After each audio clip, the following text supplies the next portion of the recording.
fuck off, EA. You morally absent, predatory, toxic, ethically bankrupt, sentient piles of shit.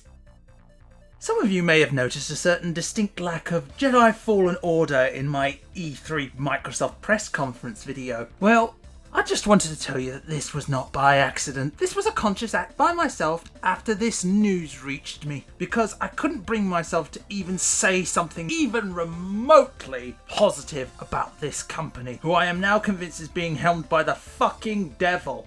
If there is one thing you can guarantee, it's Electronic Arts trying to pivot the narrative of their scummy practices in order to weasel their way out of the consequences of their actions. In case you didn't know, Electronic Arts is trying to rebrand Lootboxes. Oh, God!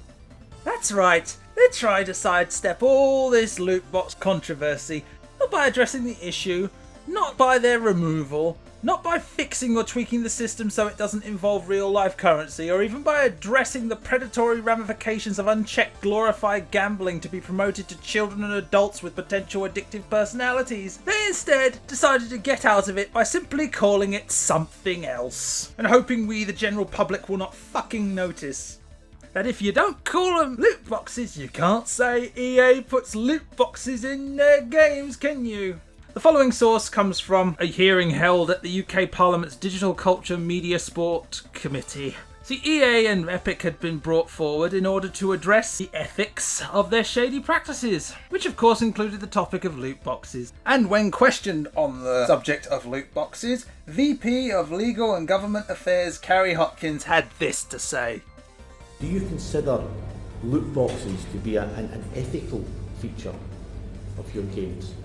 Well, first, we don't call them loot boxes. I think that was... Whatever term you wish to apply to them, do you consider them ethical? So what we look at as surprise mechanics. But I think it's important to look at this. So if you go to a I don't know what your version of Target is, but a store that sells a lot of toys, and you do a search for surprise toys, what you'll find is that this is something people enjoy. They enjoy surprises. And so it's something that's been part of toys for years, whether it's Kinder Eggs or Hatchimals or LOL Surprise.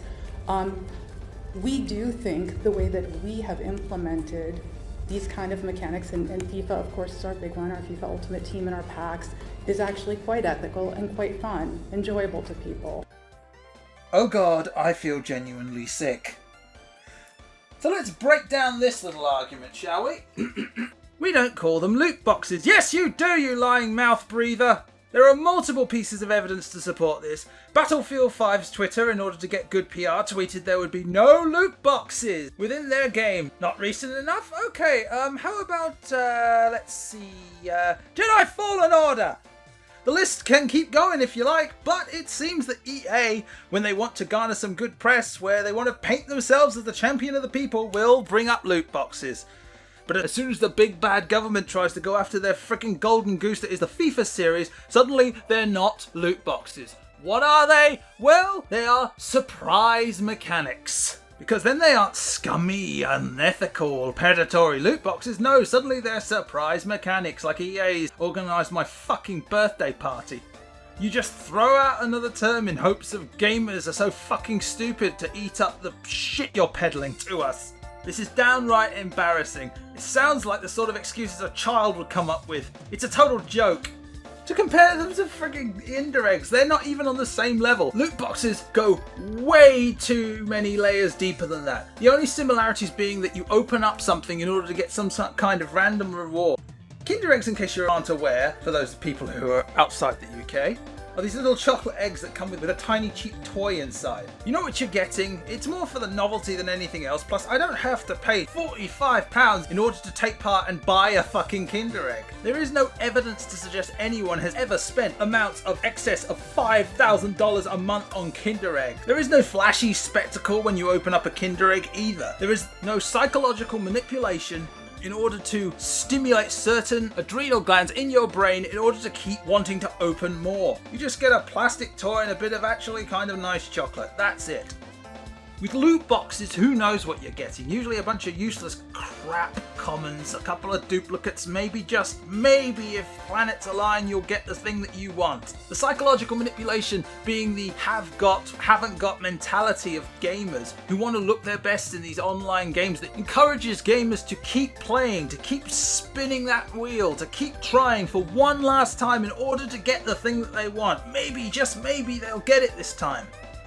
Plus there's also the argument of physical versus digital. At least with that cheap plastic toy it's mine, but with video games it's tied to digital content and will no doubt be made absolutely useless when the annual sequel comes out. Also with video games, parameters can be tweaked against the player with patches such as Activision did with Destiny 2 trying to bring down the loot drops of the items. There is no comparison whatsoever. And finally, we disagree with the evidence given. You can't ignore evidence, it's fucking evidence! We disagree with the evidence. Well, that doesn't mean that the evidence is not there. That since the implementation of your scummy loot boxes, the underage gambling has tripled here in my country of the UK. The thing is, look at this woman. I don't even think she believes the bullshit she's spewing out. Look at her reaction and body language in her response. There is no confidence, no belief in any of the shit this corporate puppet is being forced to say. It is beyond desperate. This is the reason I removed my Jedi Fallen Order segment from my E3 video, because I was slightly, cautiously optimistic about the release of an EA product. Now I cannot ethically bring myself to talk any sort of positivity about this company because they promised us no loot boxes. Well, guess what? They're not loot boxes in the eyes of EA. They're surprise mechanics. So who's to say they won't patch surprise mechanics into the fucking game post-launch? I have not bought an EA product at full price since Mass Effect 2. I have not contributed to any sort of EA profit margin since Mass Effect 2. I cannot in good standing ever bring myself to become a statistic on EA's profit margins. I refuse out of pure principle to play FIFA with my mates. I won't even play Dragon Age because of EA's disgusting anti-consumer practices. I cannot in good conscience bring myself to ever do anything that would positively affect EA's outcome. But in my hubris, I conceded that I may have considered buying Jedi Fallen Order. That consideration is no longer an option because of this. I cannot, all good consciousness, contribute towards EA and their pathetic, scummy, predatory practices. Electronic Arts, you are scum. And you're getting dragged across the coals because you got too fucking greedy and tried to take all the money all at once and damn to hell with the consequences. Well, the consequences are here. They're happening. Deal with them. Don't try to rebrand this stupid shit, and for fuck's sake stop trying to insult our intelligence. My only promise to you is that I can irreparably tie this joke of a fucking phrase from now until the day I fucking die. God damn it, Electronic Arts. I hate you so goddamn much. And when the bottom falls out and this empire crumbles and burns, I'll be there to light a cigar with the flames. And people wonder why I'm so jaded and cynical. BULLSHIT. New word. ARTIST. Bullshit artist. Bullshit artist. Bully, bully, bullshit.